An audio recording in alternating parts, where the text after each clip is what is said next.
কোরআন বোঝা তারা মনে করেন কঠিন, কিন্তু কোরআনের মালিক যিনি, কোরআনের মালিক কে? আল্লাহ তাআলা কি বলেন সেইটা আমাদের জানা দরকার। কোরআন বোঝা কঠিন না সহজ, এই কথাটি আল্লাহর কাছ থেকে জবাব জানা দরকার। আল্লাহ রাব্বুল আলামিন সওয়ালে মুকদ্দারের জবাব হিসেবে মানুষেরা প্রশ্ন করার আগে আল্লাহ রাব্বুল আলামিন সূরা কামারের মধ্যে একই প্রশ্নের জবাব 4 বার দিয়েছেন নিজেই। আল্লাহ বলেছেন, ওয়ালাকাদ ইয়াসসারনাল কুরআনা লিযিকর ফাহাল মিন মুদ্দাকির। ওয়ালাকাদ ইয়াসসারনাল কুরআনা লিযিকর, কোরআন শরীফকে মুখস্থ করার জন্য, আইলিল হিফজ, মুখস্থ করার জন্য, বোঝার জন্য আমি আল্লাহ সহজ করে দিয়েছি। একটি সূরার মধ্যে 4 বার এ কথা আল্লাহ তাআলা বলেছেন, কোরআন বোঝা আমি কি করেছি? বলেন সবাই, সহজ করেছি। এখন যদি মানুষেরা বলে, মুসলমানেরা বলে যে কোরআন বোঝা আমাদের জন্য কঠিন, মৌলবীরা, মাওলানা সাহেবরা বুঝবেন, এই কথাটিকে আমরা একটি শয়তানের ওয়াসওয়াসা ছাড়া আর কিছুই বলতে পারি না। শয়তানের সব থেকে বড় ওয়াসওয়াসা কোরআন বুঝতে না দেওয়া। কোরআন যদি মানুষ বোঝে তাহলে ডানে বাই আর চলতে পারবে না। ধর্মের নামে যারা ব্যবসা করে সেই ব্যবসা খান খান হয়ে যাবে, ব্যবসা আর টিকবে না। এই জন্য শয়তান চায় কোরআন থেকে মানুষদেরকে মাহরুম করার জন্য। এই জন্য মুসলমানদেরকে কোরআন বোঝার জন্য আসতে হবে, কোরআন যাতে করে মানুষ বুঝতে পারে সেই চেষ্টা করতে হবে। সমাজ কল্যাণ পরিষদকে আমরা আন্তরিকভাবে মোবারকবাদ জানাই। এই কোরআনকে মানুষকে বুঝাবার জন্য তারা বিগত 26টি বছর প্রাণান্ত প্রচেষ্টা করে যাচ্ছে। আল্লাহ তাআলা তাদের এই প্রচেষ্টা যেন কবুল করেন। আমরা বলি আমিন, সবাই বলি আমিন। কোরআন যখন নাজিল হচ্ছিল আল্লাহর পক্ষ থেকে, তখন নবী করিম সাল্লাল্লাহু আলাইহি ওয়াসাল্লাম এটিকে মুখস্থ করতেছিলেন এবং সাহাবায়ে কেরামদেরকে বলেছেন তোমরা এটি লেখো। তারা এটা হাড্ডির উপরে লিখতেন, তারা এটি পাথরের উপরে লিখতেন, তারা গাছের উপরে লিখতেন। এবারে আমাকে, এবার রমজান মোবারকে যখন আমি মক্কা শরীফে, মদিনা শরীফে ছিলাম, তো মদিনা শরীফে ওখানে মসজিদে নববীর ভিতরে একটা মিউজিয়াম আছে, এটা আমার আগে জানা ছিল না। এই মিউজিয়ামের ডাইরেক্টর যিনি, তিনি গত 2 বছর ধরে চেষ্টা করছিলেন আমার সঙ্গে দেখা করার। ওখানে এক বাঙালি কাজ করে, তিনি আমাকে এই খবরটা দিলেন। এবার আমি মদিনা শরীফে গিয়ে যাওয়ার পরে আবার তারা আমার খোঁজ নিলেন এবং দেখা করতে চাইলেন। আমি জোহরের নামাজ পড়ে দেখতে গেলাম, সেইখানে দোতলায় উঠলাম, এরপরে মিউজিয়ামে গেলাম। ডাইরেক্টর সাহেব তিনি আমাকে নিয়ে ভেতরে, তিনি এই চট্টগ্রামের ক্যাসেট দেখে উনি আমার জন্য মহব্বত পোষণ করেছেন। তারপরে তিনি নিয়ে গেলেন, সেখানে গিয়ে দেখলাম কোরআন শরীফের সেই পুরানা লেখাগুলি, সাহাবায়ে কেরামদের হাতের লেখা কোরআন শরীফ। হযরত ওসমান রাদিয়াল্লাহু তাআলা আনহুর হাতের লেখা কোরআন শরীফ, সেই পাতার উপরে চুমা খাইলাম। জের জবর তো নাই, নক্তাও নাই, নক্তা ছাড়া কোরআন শরীফ কিভাবে, আর হাতের লেখা এত সুন্দর যা চিন্তা করা যাবে না, এত সুন্দর। এটা কি হাতের লেখা না টাইপ, বোঝার কোনো উপায় নাই। হযরত হাসান রাদিয়াল্লাহু তাআলা আনহুর হাতের লেখা কোরআন শরীফ, গাছের কাঠের উপরে লেখা, পাথরের উপরে লেখা, বিভিন্ন জায়গায় সেই যুগের তৈরি করা কাগজের উপরে লেখা এই কোরআন শরীফগুলি সেখানে সংরক্ষিত করা আছে। আমি একটা কপি চাইলাম, তারা ফটো করে আমাকে কপি দিয়ে দিল, আমি নিয়ে এসেছি সেটা। অবশ্য আপনাদেরকে দেখাইতে আনতে পারিনি, আনতে পারলে ভালো হইতো। তো এই কোরআনে কারীম এইভাবে তখন সংরক্ষিত হতো, আর নবী করিম সাল্লাল্লাহু আলাইহি ওয়াসাল্লাম এটাকে মুখস্থ করতে চেষ্টা করতেন, যাতে তিনি একটি আয়াতও ভুলে না যান। এজন্য পেরেশান হয়ে হযরত জিবরাইলের সাথে পড়তেন। কিন্তু আল্লাহ তাআলা তার এই মাহবুবের কষ্ট পছন্দ করলেন না। আল্লাহ রাব্বুল আলামিন বলেন, লা তুহাররিক লিসানাকা লিতা'জালা বিহি, ও নবী কোরআনে কারীমকে মুখস্থ করার জন্য আপনার জিহ্বাকে এত নাড়াচাড়া করার কোনো প্রয়োজন নাই। আমার জিবরাইল যখন আপনার প্রতি কোরআন অবতীর্ণ করে, আমার জিব্রাইলের সাথে একবার মাত্র আপনি তেলাওয়াত করবেন, আপনার সিনার ভিতরে গোটা কোরআন শরীফ মুখস্থ করায় দেওয়ার মালিক আমি আল্লাহ। আমি আপনাকে তেলাওয়াতের ক্ষমতা দেব, আপনি তেলাওয়াত করতে পারবেন, আপনি এটাকে মুখস্থ করতে পারবেন, আপনি এটা পড়ে পড়িয়া মানুষকে বুঝাইতে পারবেন। ওমা তাদরি মাল কিতাব ওয়ালাল ঈমান, আপনি এটাও জানতেন না কিতাব কারে কয়, আপনি এটাও জানতেন না ঈমান কারে কয়, আমি আপনাকে শিখাইতেছি। সুবহানাল্লাহ। নবীর শিক্ষক কে বলেন সবাই? আল্লাহ রাব্বুল আলামিন। দুনিয়ার কোন মানুষের কাছে নবীকে কিছু শিখান নাই। নবীজি তিনি হবেন বিশ্ব নবী, গোটা বিশ্বের সমগ্র মানব গোষ্ঠীকে যিনি শিক্ষা দিবেন, মানুষের কাছে তিনি কি শিখবেন? এই জন্য আল্লাহ রাব্বুল আলামিন তাকে শিখায়েছেন। নবী করিম সাল্লাল্লাহু আলাইহি ওয়াসাল্লাম তিনি যখন এগুলি তেলাওয়াত করতেন তখন কাফেরেরা অবাক হয়ে যেত। তারা চিন্তা করত যে এই লোকটা কোনোদিন লেখাপড়া জানে না। তারা তো জানে যে উনি স্কুলে পড়েন নাই, লেখাপড়া করেন নাই, কোনো কবি সাহিত্যিকদের সাথে ওঠা বসা করেননি, অথচ তিনি এত সুন্দর মিলায় মিলায় বলেন কি করে, এ ব্যাপারে তারা অবাক হয়ে যেত। তারা বলতো মুহাম্মদ সাল্লাল্লাহু আলাইহি সাল্লাম কোন ফাঁকে ফাঁকে যেন কবি হয়ে গেছে। তো আল্লাহ রাব্বুল আলামিন এটা পছন্দ করলেন না। নবীকে কবি বলা হলো, আল্লাহ এটা কি করলেন না? পছন্দ করলেন না। আল্লাহ রাব্বুল আলামিন প্রতিবাদ করলেন। তিনি বললেন ওয়ামা আল্লামনাহু আশ-শি'রা ওয়ামা ইয়ানবাগী লাহু, আমার নবীকে আমি কবিতা শিখাই নাই। কে জবাব দিলেন? আমি আমার নবীকে কবিতা শিখাই নাই। আর কবিত্ব আমার নবীর জন্য শোভনীয় নয়। চিন্তা করেছেন? ভালো করে চিন্তা করেন। আল্লাহ তাআলা বলছেন আমার নবীর জন্য কবিত্ব বা কবিতা লেখা এটা শোভনীয় ব্যাপার নয়। এর কারণ কি? এর কারণ হলো কবিরা যেসব কথাবার্তা বলেন, কবিরা আবেগে কোথার থেকে কোথায় চলে যায় কিছু বলতে পারে না।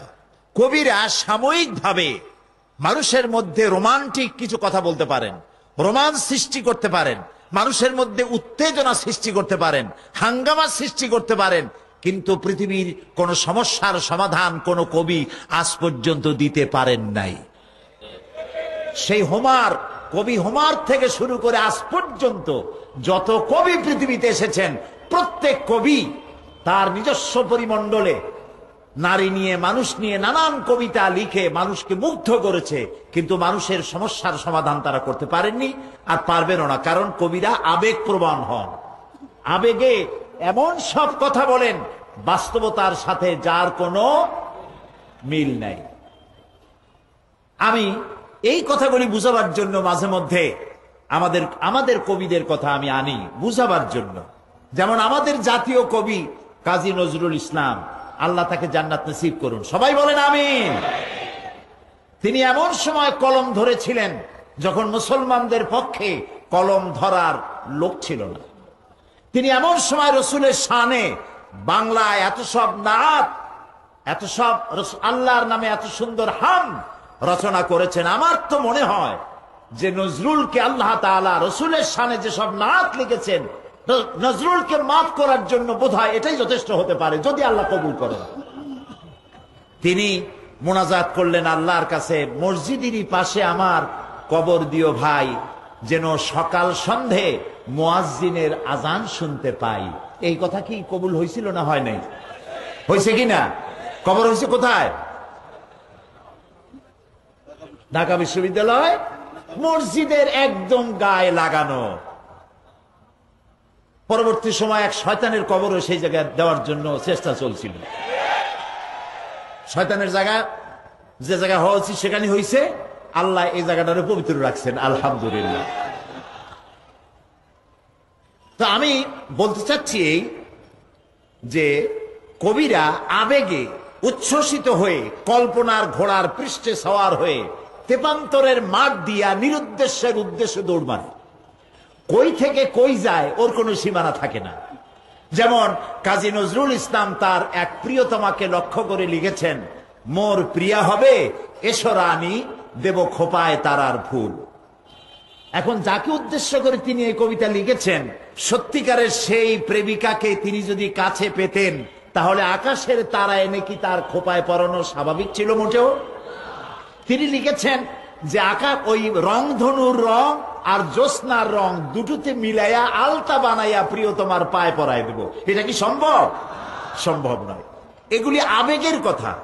ঠিক এরকম আবেগ করেছিলেন কবি হাফিজ, ইরানের নাম করা কবি হাফিজ। কবি হাফিজ তিনি তার কবিতার মধ্যে তার মাসুকা যিনি ছিলেন, প্রেমিকা, সেই প্রেমিকার ব্যাপারে তিনি বলেছেন যে আমার প্রিয়তমার লাল গালের উপরে যে কালো তিলটি আছে, ওই কালো তিলটি যদি আমি লাভ করতে পারি, ওটা যদি আমি পাই, তো এর বিনিময়ে আমি সামারকান্দ আর বোখারা বিলাই দিতে পারি। তৈমুর লং ছিলেন বাদশাহ। তিনি এই কবিতা শুনিয়া ভীষণ অসন্তুষ্ট। পুলিশ পাঠায় দিল কবিরে ধরে নিয়ে। কবি যখন পুলিশ গেছে বাড়িতে, তখন তৈমুর লং পুলিশ পাঠাইছে, বুঝে ফেলাইছে যে সর্বনাশ হয়ে গেছে। তৈমুর লং জিজ্ঞেস করছে, কবি তুমি তোমার প্রিয়তমার লাল গালের কালো তিলটা পাওয়ার জন্য গলায় দড়ি দিয়ে মরো, আমার দেশ সমরকান্দার বিলায় দেওয়ার এখতিয়ার তোমারে কেডা দিল?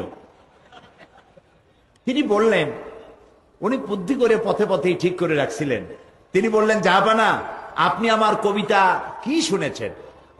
তো তিনি বলেছেন যে তোমার কবিতা তো ছিল, শেষের দিকের লাইনটা ছিল সামারকান্দ ওয়া বোখারা, সামারকান্দ আর বোখারা বিলায় দেব, এই কথাটা ছিল। তিনি বললেন যে না, আপনি ভুল শুনেছেন। আমার কথা ছিল এই যে আমি যদি, কবি মানুষ তো সাথে সাথে কায়দা করে ফেলেছেন, তিনি বললেন যে আমার বক্তব্য ছিল আমার প্রিয়তমার লাল গালের কালো তিলটি যদি আমি লাভ করতে পারি, তাহলে সেমন কান্দ অখরমারা, আমি 1 মণ চিনি আর 2 মণ খোরমা বিলায় দেবো, এই কথা আমি বলেছিলাম।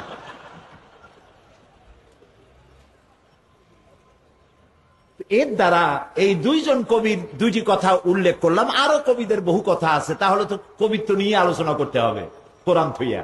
তা আমি বলতেছিলাম এই যে আল্লাহ তাআলা বলছেন, ওমা আল্লামনাহু শি'রা ওমা ইয়ামবাগি লাহু, আমি আমার নবীকে কবিতা শিখাই নাই, আর কবিত্ব আমার নবীর জন্য শোভনীয় নয়।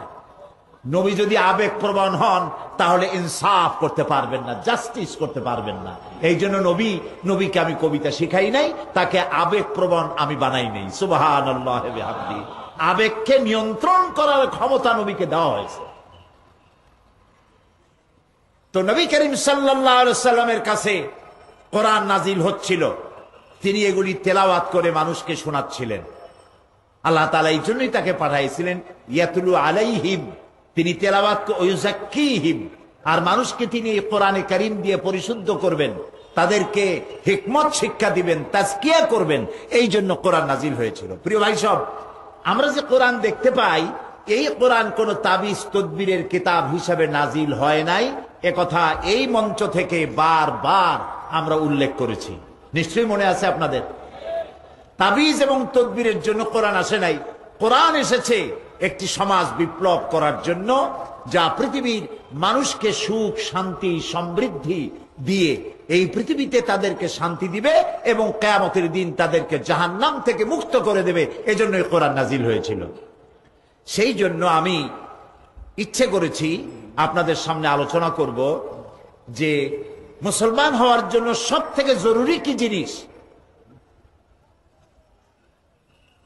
সেই জিনিসগুলি সম্পর্কে, সেই গুণাবলী সম্পর্কে আলোচনা করতে চাই বিমাশিয়াতিল্লাহ তাআলা, যদি আল্লাহ তাআলা দয়া করে তৌফিক দেন। আপনারা দোয়া করেন যেন এই মজলিসের জন্য যত লোক আসবে, আসতেছে, সবার জন্য হেদায়েতের কারণ হয়ে দাঁড়ায়। আমার জন্য সেই ধরনের কথাবার্তা বলার তৌফিক যেন আল্লাহ তাআলা আমাদেরকে দান করেন। যারা এখানে কথা বলবেন সকলকে দান করেন। আসুন শয়তানের ওয়াসওয়াসা থেকে পানাহ চাই এবং যথারীতি তাফসীরের কাজ শুরু করি। পড়েন আমার সাথে। আউযু বিল্লাহি মিনাশ শাইতানির রাজীম। বিসমিল্লাহির রাহমানির الرحيم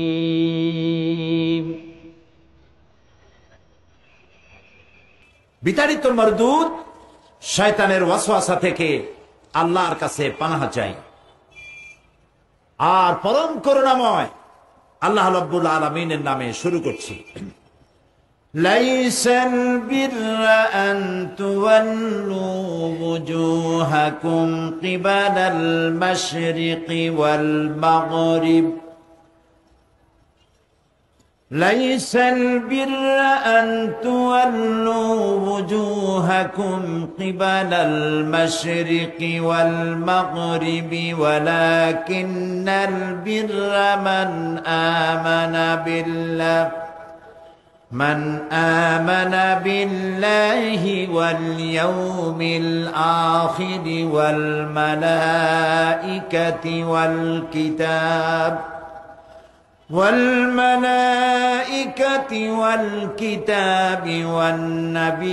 والنبيين وآتى المال على حبه ذوي القربى واليتامى والمساكين وابن السبيل والسائلين وفي الرقاب وأقام الصلاة وآتى الزكاة والموفون بعهدهم إذا عاهدوا والصابرين في البأساء والضراء وحين البأس أولئك الذين صدقوا وأولئك هم المتقون صدق الله العظيم।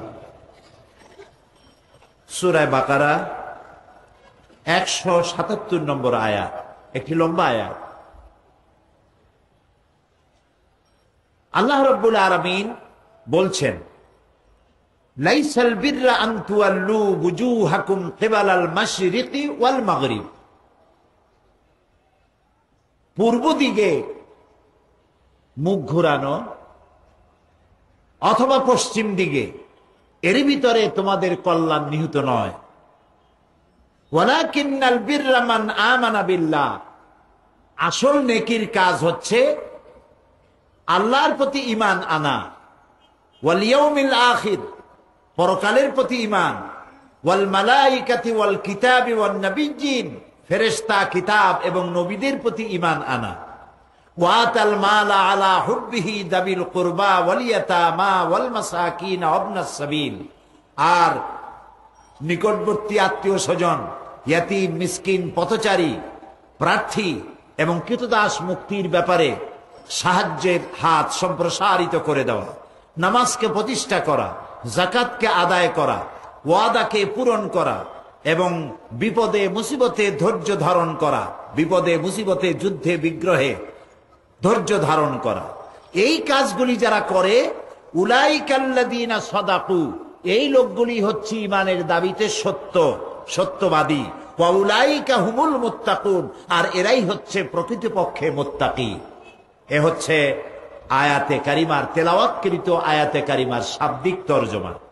এখন আমরা এখানে 10টি শর্ত লাগানো হয়েছে প্রকৃত নেকির কাজ পূর্ণবান ইমানে কামেল হওয়ার জন্য।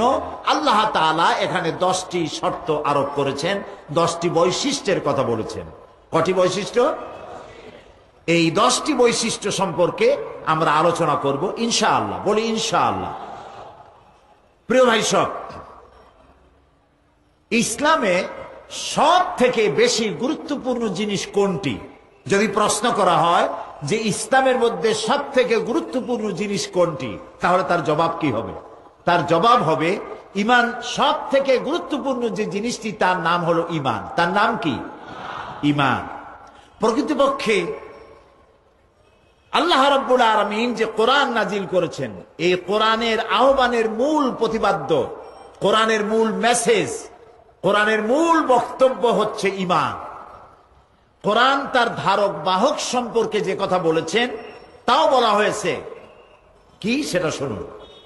আল্লাহ রাব্বুল আলামিন বলেন, ربنا إننا سمعنا مناديا ينادي للإيمان أن آمنوا بربكم فآمنا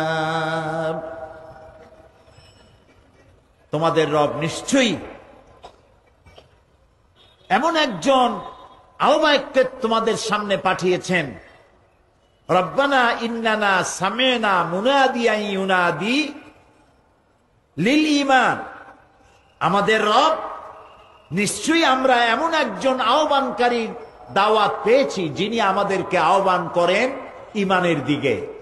নবী করিম সাল্লাল্লাহু আলাইহি সাল্লাম সহ পৃথিবীতে যত নবী এসেছেন সমস্ত নবীরা তারা দাওয়াত দিয়েছেন কিসের ব্যাপারে বলুন তো? সকলেই ঈমানের দিকে দাওয়াত দিয়েছেন, বিশ্বাসের প্রতি দাওয়াত দিয়েছেন। কোরআনে হাকিম একটি সুস্পষ্ট সীমারেখা দিয়ে এই পৃথিবীর মানুষকে দুটি শ্রেণীতে ভাগ করে দিয়েছেন, একদিকে ঈমান আর একদিকে কুফর, একদিকে কাফের আর একদিকে মুমিন। এটা সরাসরি দুটি ভাগ করে দিয়েছেন। ঈমানের দাবিদার যারা, ঈমান পোষণকারীরা, তারা হলো সত্যাশ্রয়ী, তারা হকপন্থী, তারা নূরের সম্পদে সমৃদ্ধ, তার জন্য রয়েছে হেদায়েতের রাস্তা উন্মুক্ত।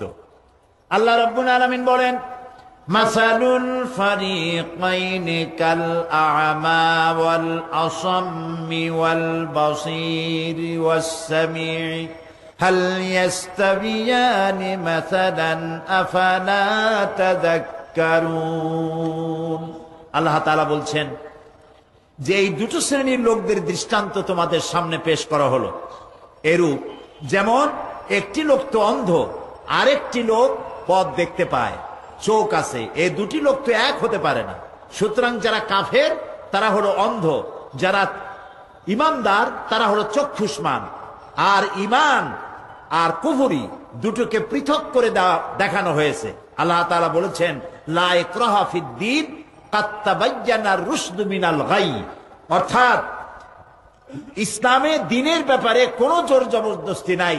হেদায়েতের পথ কুফরি থেকে, গোমরাহি থেকে সম্পূর্ণভাবে পৃথক করে দেখানো হয়েছে।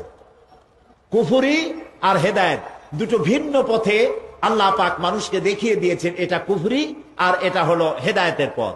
আল্লাহ রাব্বুল আলামিন দুটি রাস্তা করেছেন, একটা হচ্ছে আসহাবুল ইয়ামিন আর একটা হলো আসহাবুশ শিমাল, একটা ডানপন্থী আর একটা বামপন্থী।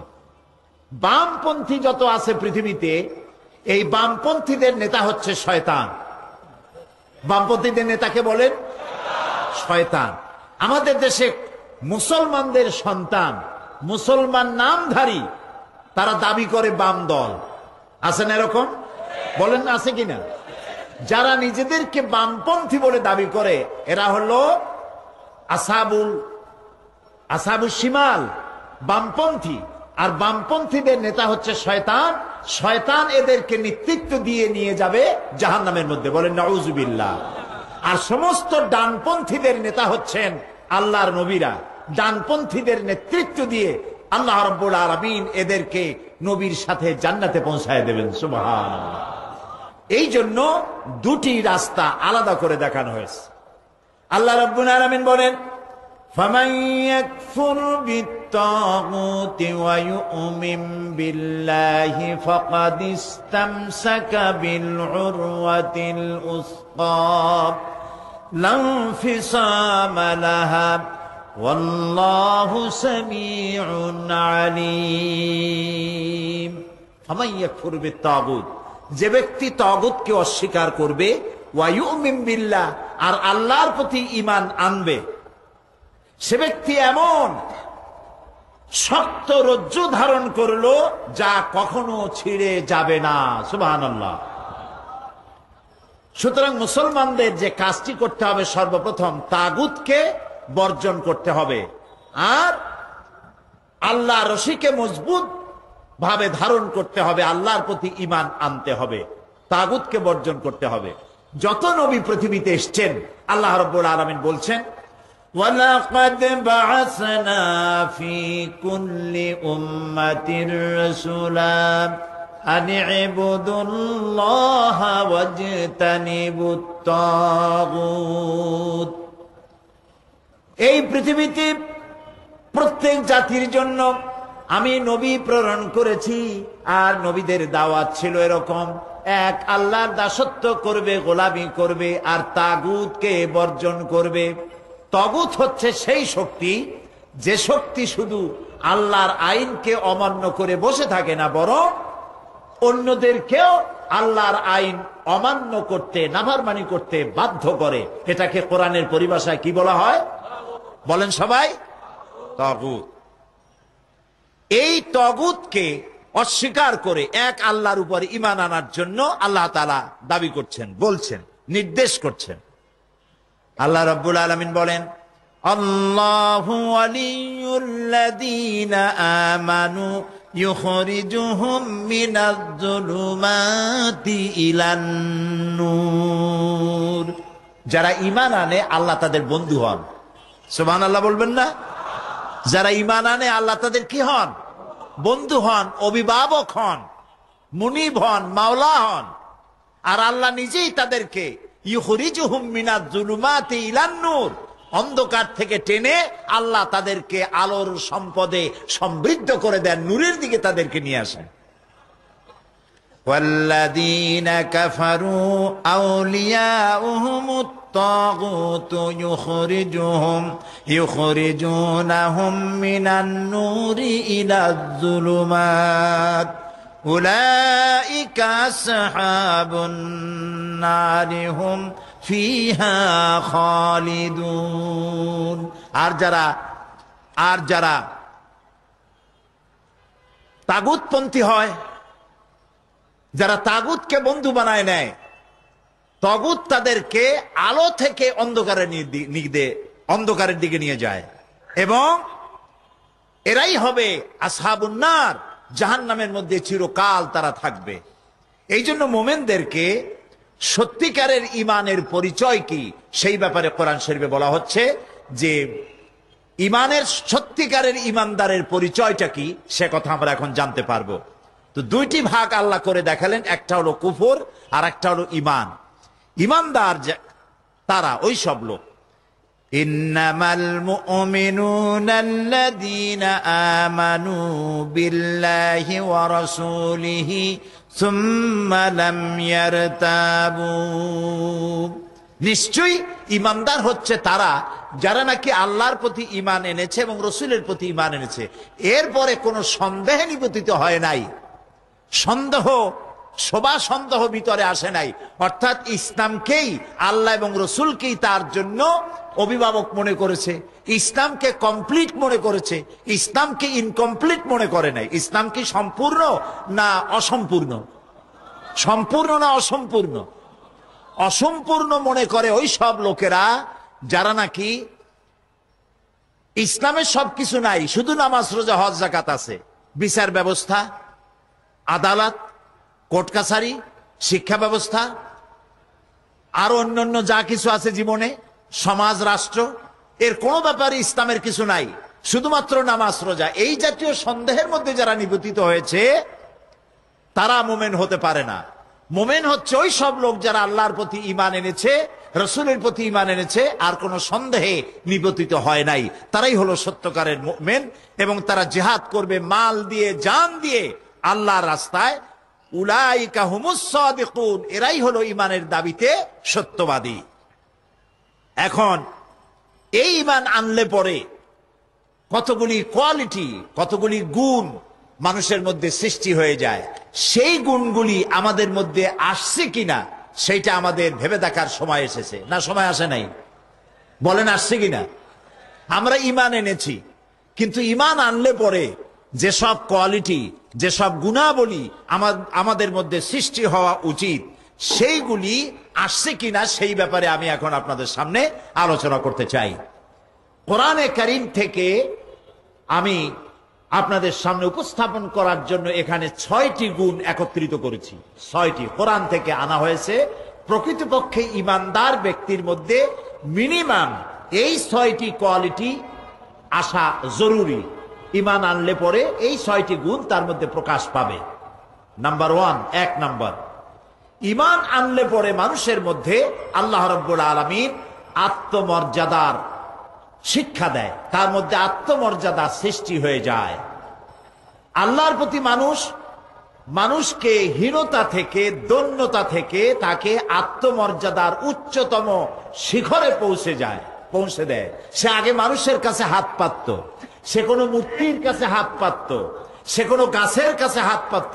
দেখেন না পৃথিবীতে কত জাত আছে না, কত ধর্মের লোক আছে, তারা কেউ তো হাতে মূর্তি বানাইয়া তার সামনে নিজের আকুতি কাকুতি করতে থাকে, নিজের মনস্কামনা পূর্ণ করার জন্য বলতে থাকে। কেউ তো গাছের কাছে, কেউ তো সাপের কাছে, কেউ তো বাঘের কাছে, কেউ তো সূর্যের সামনে, কেউ তো চন্দ্রের সামনে, বিভিন্ন জায়গায় মনস্কামনা পূর্ণের জন্য নিজেকে নিবেদিত করে দেয়। তো ইসলাম যখন একটি মানুষ এই কালেমা পড়লো, লা ইলাহা ইল্লাল্লাহু মুহাম্মাদুর রাসূলুল্লাহ, জোরে পড়েন সবাই মিলে, লা ইলাহা ইল্লাল্লাহ, লা ইলাহা ইল্লাল্লাহু মুহাম্মাদুর রাসূলুল্লাহ। এই কালেমা যে ব্যক্তি পড়বে তার কলিজা বড় হয়ে যাবে, সে বুঝতে পারবে লা ইলাহা, জোরে বলেন ইল্লাল্লাহ, জোরে বলেন ইল্লাল্লাহ। কোন ইলাহ নাই, আইনদাতা নাই, বিধানদাতা নাই, হাকেম নাই, হায়াত ও মওতের মালিক কেউ নাই।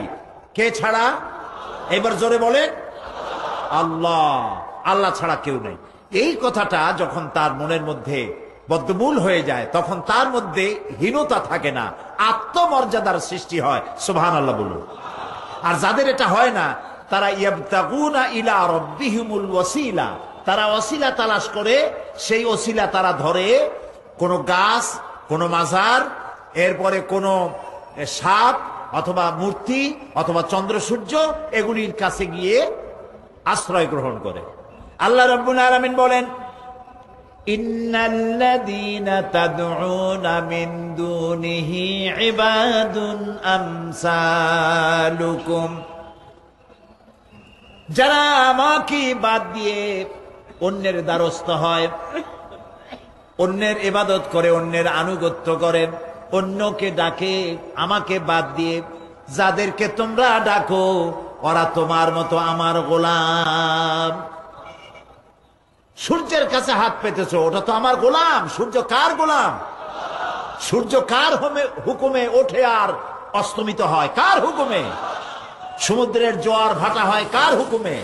রাত আর দিনের পরিবর্তন হয় কার হুকুমে? সবকিছু আল্লাহ রাব্বুল আলামিনের। সুতরাং তুমি নিজে ফকির, আর এক ফকিরের সামনে গিয়ে হাত পাতলে তোমাকে সে কি দিবে? কিছুই দিতে পারবে না। এই যে আল্লাহ তাআলা কোরআন শরীফে এত সুন্দর করে বলেছেন, নবী ওদের বলেন, ওরা যেগুলির সামনে মাথা নত করে, এগুলি, এই পাথরের মূর্তিগুলি, এগুলি কি একটা মাছিও বানাইতে পারে? বলেন আপনারা, একটা মাছিও বানাইতে পারে না। এমন কি এই মূর্তিগুলির সামনে যত খাবার রাখা হয় হাদিয়া হিসাবে, এই খাবারগুলি যদি মাছিতে উড়ায় নিয়ে যায়, খাবারগুলো কার জন্য দেওয়া হয়েছিল? ওদের খোদার জন্য দেওয়া হয়েছিল। এইগুলি মাছিতে খাইয়া উড়ে চলে গেল, সাথে এতগুলি হাত, একটা আঙ্গুল দিয়ে টোকা দিয়ে একটা মাছি উড়াই দিতে পারে না। তো এই যখন দুরবস্থা, নিজেকে বিপদ থেকে বাঁচাইতে পারে না, তো এই যখন দুরবস্থা, সে তোমার উপকার কেমনে করবে?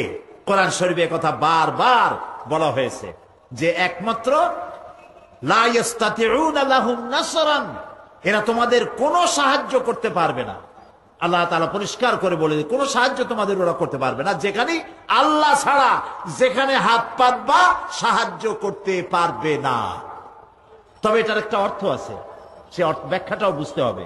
আপনি যদি হাত পাতেন 1 কেজি চিনির জন্য, 1 কেজি পেঁয়াজের জন্য, 10,000 টাকার জন্য, ওইটা তো দিতে পারবে, আর এটা চাওয়াও না জায়েজ না।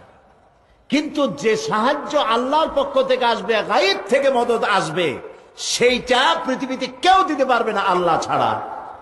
যেমন সন্তান প্রয়োজন, বিয়ে করেছেন সন্তান হয় না, দিতে পারবে কে? চিল্লায় বলেন সবাই, কে দিতে পারবেন? আপনার ব্যবসায় উন্নতি হয় না, এই ব্যবসায় উন্নতি কে দিতে পারেন? মামলা মোকদ্দমায় আপনি মাজলুম হচ্ছেন, আপনাকে সাহায্য করতে পারবেন কে? রোগ হয়েছে, রোগ মুক্ত করতে পারবেন কে? এই কথাগুলি কোরআন বারবার স্মরণ করাইছে যে গায়েব থেকে যে মদত আসবে সেই মদতটা কারো কাছে চাওয়া যাবে না আল্লাহ ছাড়া। কার কাছে চাইতে হবে? দেখেন, আমাদের জাতির পিতা বলেন নামটা কি? ইব্রাহিম আলাইহিস সালাম। আল্লাহর পয়গম্বর হযরত ইব্রাহিম আলাইহিস সালাম, তিনি আল্লাহ রব্বুল আলামিনের ব্যাপারে যে কথাগুলি বলেছেন, রব্বুল আলামিন ওই কথাগুলি কোরআনে কারীমের ভিতরে চিরন্তন করে দিয়ে আমাদের হেদায়েতের রাস্তা পরিষ্কার করে দিয়েছেন। তিনি বলেছেন, আমি যখন ক্ষুধার্ত হই, আমি যখন তৃষ্ণার্ত হই, কেউ আমাকে খাওয়ায় না, আমাকে আহার কেউ দিতে পারে না, তৃষ্ণার্ত হিসাবে পানি পান আমাকে কেউ করাইতে পারে না। আল্লাযী হুয়া ইউতঈমুনি ওয়া ইয়াসকিন। আমি যখন ক্ষুধার্ত হই আল্লাহ আমাকে পান করান, আমি যখন তৃষ্ণার্ত হই, ক্ষুধার্ত হলে তিনি খাওয়ান, তৃষ্ণার্ত হলে তিনি পান করান। ওয়াইদা মারিতু ফাহুয়া ইয়াশফিন। আর আমি যখন রোগাক্রান্ত হই আল্লাহ রব্বুল আলামিন আমাকে রোগ মুক্ত করে দেন। এই যে সাবমিশন, ডেডিকেশন, নিবেদিত হয়ে যাওয়া আল্লাহর জন্য, খালিসাতান লিল্লাহ, এই কলজাটা ইমানের দিক থেকে একদম পরিষ্কার করে ফেলে দিতে হবে। আল্লাহ যেন আমাদের তৌফিক দেন, বলেন আমিন। এই কলিজার মধ্যে সব থেকে বেশি মহব্বত হবে কার? সব থেকে বেশি ভয় হবে কার? আর আল্লাহর সাথে সব থেকে, এরপরে আল্লাহর পরে সব থেকে বেশি মহব্বত হবে কার? রাসূলের। বলেন কার? সুতরাং এই কথাগুলি কোরআন আমাদেরকে বারবার স্মরণ করে দিয়েছে। সাহায্য কারো কাছে পাবো না, গায়েব থেকে যে সমস্ত সাহায্য আসা দরকার তা কেবলমাত্র কে দিতে পারে? কারণ হচ্ছে আন্নাল কুওয়াতা লিল্লাহি জামিআ, সমস্ত ক্ষমতার উৎস কে? এই জন্য ওই রাজনৈতিক স্লোগান আপনারা কোনোদিন বিশ্বাস করবেন না, যে রাজনীতিবিদরা বলুক না কেন যে ক্ষমতার উৎস জনগণ। এটা আপনারা শুনছেন কিনা? ক্ষমতার উৎস জনগণ। আমি বলি ক্ষমতার উৎস এই আপনারা, এই জনগণেরা যাদের নাকে ময়লা, দাঁতে ময়লা, পেটের মধ্যে দুর্গন্ধ, আপনি সব ক্ষমতার উৎস। আহারে কি ক্ষমতা! একটা সাপ দেখলে ভয়তে চিৎকার মেরে দৌড় মারেন, একটা বল্লা পিছনে ছুটলে দৌড়ে গিয়ে খালে পড়েন, বাঘ দেখলে তো কথাই নেই, বাঘের আওয়াজ শুনলেও নাড়ি বুড়ি পেঁচায় যায়, পেটের মধ্যে লুজ মোশন শুরু হয়ে যায়। এই যখন আপনার অবস্থার, আপনি হবেন ক্ষমতার উৎস, একটা কথা হইল। এবং আল্লাহ রাব্বুল আলামিনের কোরআনের সাথে এই কথাটি একদম কন্ট্রাডিক্টরি, এটি সাংঘর্ষিক। সকল ক্ষমতার উৎস জনগণের কথা বলা জায়েজ নাই, একথা বিশ্বাস করা হারাম, একথা বিশ্বাস করা কবিরা গুনাহ। সকল ক্ষমতার উৎস কেবলমাত্র কে? এক আঙ্গুল আকাশের দিকে উঁচু করে বলেন কে? আবারও বলেন আল্লাহ, আবারও বলেন আল্লাহ। আল্লাহু আকবার।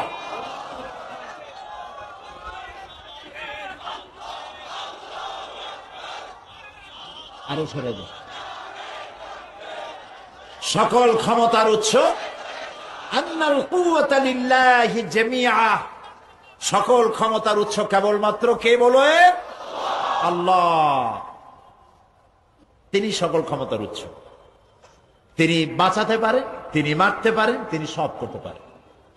আল্লাহ রাব্বুল আলামিন বলেন, ওয়াইয়ামসাসকাল্লাহু বিদুররিন ফালা কাশিফা লাহু ইল্লা হুয়া ওয়াইয়ুরিদকা বিখাইরিন ফালা রাদ্দা বিফাদলিহি। আল্লাহ তাআলা বলেন, নবী, হে নবী, আল্লাহ যদি নিজে আপনার কোনো অকল্যাণ করেন তাহলে এমন কেউ নাই যে আপনাকে সে কল্যাণ দিতে পারে। আর আল্লাহ যদি আপনাকে কল্যাণ করতে চায়, কোনো ফজল দিতে চান, অনুগ্রহ করতে চান, সেই অনুগ্রহ থেকে আপনাকে কেউ বিরত রাখতে পারে না। নবীজিকে বলা হচ্ছে আল্লাহ যদি অকল্যাণ করতে চায় আপনাকে, আপনার কল্যাণ কেউ করতে পারবে না। আর আল্লাহ যদি কল্যাণ দিতে চান তাহলে আপনার থেকে তাকে কেউ ফিরাইতেও পারবে না। সুতরাং ভালো এবং মন্দ, খাইরিহি ওয়া শাররিহি, বলেন এর পরে কি? মিনাল্লাহ তাআলা। ভালো এবং মন্দ এটার মালিক কে? জোরে বলেন, আল্লাহ রাব্বুল আলামিন। মুমিন ব্যক্তির মধ্যে এই আত্মমর্যাদার সৃষ্টি হয় বলে যারা মুমিন তারা হক কথা বলতে কখনো পিছপা হয় না। সাহাবায়ে কেরাম হক কথা বলতে পিছপা হয়েছিলেন? নবীরা হয়েছিলেন? নবী তো একা ছিলেন, মুহাম্মদ রাসূলুল্লাহ সাল্লাল্লাহু আলাইহি ওয়াসাল্লাম সর্বপ্রথম দাওয়াত তো একাই দিলেন। মুসা আলাইহিস সালাম দাওয়াত তো একাই দিয়েছিলেন, হুদ আলাইহিস সালাম দাওয়াত তো একাই দিয়েছিলেন। কারণ ওনারা জানতেন যে আল্লাহ রাব্বুল আলামিনের সাহায্য আমাদের সাথে আছে, তাই আত্মমর্যাদার সৃষ্টি তাদের মধ্যে হয়েছে। আর এখনো যারা মুমিন তাদের মধ্যে আত্মমর্যাদার সৃষ্টি হয় যদি আল্লাহর উপরে পরিপূর্ণ ভরসা থাকে। কোন মসজিদের ইমাম মসজিদের মেম্বরের উপরে দাঁড়িয়ে হক কথা বলতে বিরত থাকবে তখন যখন সে মনে করবে আমার রুজির মালিক এই মসজিদের মোতাওয়াল্লি, সেক্রেটারি অথবা ক্যাশিয়ার। কিন্তু হক কথা বলতে বিরত হবে না তখন ওই সব ইমাম যারা মনে করে আমার রিস্কের মালিক মসজিদের সেক্রেটারি আর মসজিদের মোতাওয়াল্লিরা নয়, আল্লাহ রাব্বুল আলামিন আমার রিজিকের মালিক। আর দুর্ভাগ্যক্রমে বাংলাদেশের অধিকাংশ মসজিদ এর সেক্রেটারি, মোতাওয়াল্লি, ক্যাশিয়ার, সভাপতি ওই সব মানুষ যারা নামাজ পড়ে না। জি, মাওলানা শামসুদ্দিন সাহেব বলেই ফেলেছেন, নামাজ পড়ে না, বরং ধর্মনিরপেক্ষতা বিশ্বাসী। টাকার জোরে মোতাওয়াল্লি আর সেক্রেটারি হয়ে যায়। অথচ মসজিদের মোতাওয়াল্লি হওয়ার জন্য কি সব গুণ থাকা দরকার তা সূরা তওবার মধ্যে আল্লাহ বলেই দিয়েছেন। মোতাওয়াল্লি কারা হতে পারবে? যারা একমাত্র আল্লাহ ছাড়া কাউকে বিশ্বাস করবে না এবং ইসলামকে পরিপূর্ণ জীবন বিধান যারা মনে করবে, মসজিদের মোতাওয়াল্লি, সেক্রেটারি তারাই হতে পারে। এখানে প্রসঙ্গক্রমে বলতে হয়, আমার দেশের মসজিদের ইমাম আর মুয়াজ্জিন বাংলাদেশের সব থেকে নিগৃহীত, অবহেলিত একটি কাজ তারা করেন। অবহেলিত অবস্থায় তারা থাকেন। তাদের চাকরি রাতের বেলায় ঘুমায় আছে, সকালবেলা উঠে শোনে চাকরি নাই। মসজিদে মুরগিতে পায়খানা করলে কেন ইমামকে জবাবদিহি করতে হয় একটা ফাসেকের কাছে? এজন্য পার্লামেন্টে আমি মসজিদের ইমাম মুয়াজ্জিনদের সার্ভিস রুলস জারি করার জন্য গভর্নমেন্টের কাছে দাবি করেছি, যাতে করে ফাসেক ফুজ্জারদের হাতে বেতন না থাকে, চাকরিটা তাদের কলমের উপরে না থাকে, সরকারের হাতে আসুক। সরকার প্রত্যেকটি মসজিদের ইমাম এবং মুয়াজ্জিনকে বেতন ভাতা দিবে। আমি পার্লামেন্টে দাবি করার পর সংশ্লিষ্ট মন্ত্রী তিনি দাঁড়িয়ে বললেন, এই পার্লামেন্টের আজকের এই দাবিটা সর্বশ্রেষ্ঠ দাবি বলে আমি মনে করি। গভর্নমেন্ট এটাকে বিবেচনায় নিয়েছেন এবং আমি আশা করি এই সরকার বাংলাদেশের সমস্ত মসজিদের ইমাম এবং মুয়াজ্জিনদের বেতন ভাতার ব্যবস্থা করবেন ইনশাআল্লাহ। সবাই বলেন ইনশাআল্লাহ। আল্লাহ যেন এই সরকারকে তা করার তৌফিক দেন। জোরে বলেন আমিন। প্রিয় ভাই সব, একটা মানুষ যখন এই কথা ধারণা করে যে আমার রুজিটা আল্লাহর হাতে, তিনি দিলে খাই, তিনি না দিলে খাইতে পারি না, এইটা যখন ধারণা হয় তখন তার কলিজা এতটুক থাকে না, ফুলে এত বড় হয়ে যায়। যেহেতু আমার মালিক কেমন, যার কোনো অভাব নাই। সুবহানাল্লাহ। এবং সাথে সাথে কোরআন তাকে একথা স্মরণ করিয়ে দেয়। আল্লাহ রাব্বুল আলামিন বলেন, ওয়ামা মিন দাব্বাতিন ফিল আরদি ইল্লা আলাল্লাহি রিজকুহা। এই পৃথিবীর বুকে এমন কোন বিচরণশীল জীব নাই যার রিজকের দায়িত্ব আমি আল্লাহ আমার হাতে গ্রহণ করি নাই। সমস্ত প্রাণী রিজকের দায়িত্ব কার হাতে? সবাই বলেন আল্লাহ রাব্বুল আলামিনের হাতে। সেই ক্ষুদ্র পিপিলিকা থেকে আরো ছোট্ট প্রাণী, মাঝে মধ্যে ছোট্ট ছোট্ট পোকা দেখেন না? ছোট্ট ছোট্ট পোকা একদম চোখে, সাধারণ চোখে দেখা যায় না, মাইক্রোস্কোপ যন্ত্র দিয়ে দেখা লাগে। এমন পোকারও জননেন্দ্রিয় আছে, এমন পোকারও হার্ট আছে, কিডনি আছে, পাকস্থলী আছে, চোখ আছে, হাত পা আছে, সব আছে, মাইক্রোস্কোপ যন্ত্র থাকা